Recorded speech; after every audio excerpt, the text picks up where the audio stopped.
In this demonstration, we're going to see how we can automatically optimize system performance.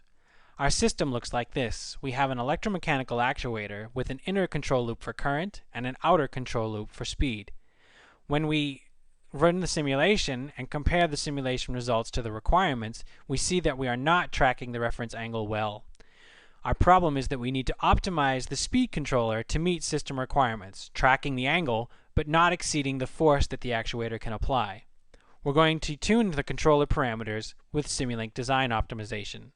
We're going to identify parameters that Simulink design optimization can tune and specify the requirements. Simulink design optimization will automatically tune these parameters until the simulation performance meets requirements. I'll now switch over to the model so you can see how this is done. Here is the model that we're working with. We have a three-dimensional mechanical model of an aileron modeled in SimMechanics. This is actuated by an electromechanical actuator modeled in SimElectronics. A DC motor drives a worm gear and a lead screw.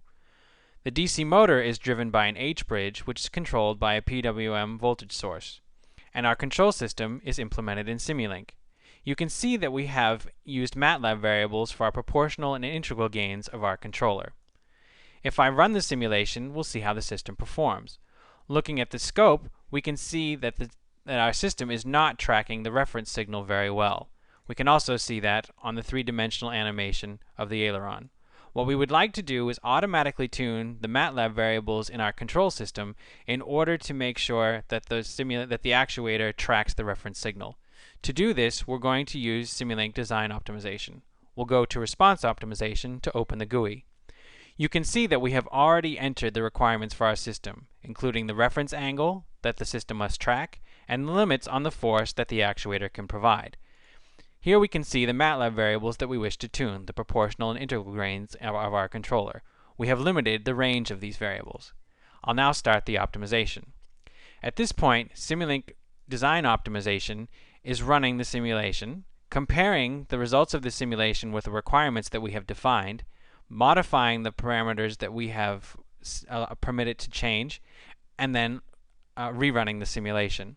With each test, Simulink design optimization is evaluating how sensitive the system is to these parameters, and then making the following adjustments accordingly.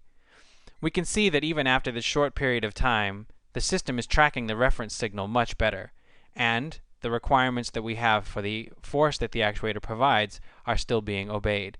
Even if I knew exactly which parameters I wanted to test, I wouldn't be able to iterate this quickly, and I would probably have a hard time detecting if the parameters or how sensitive the system was to the parameters. If I want this optimization to run even faster, I could run these individual tests in parallel using the parallel computing toolbox.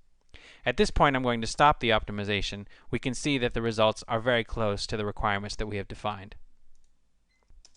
In this demonstration, we have seen how we can use Simulink design optimization to automatically optimize system performance.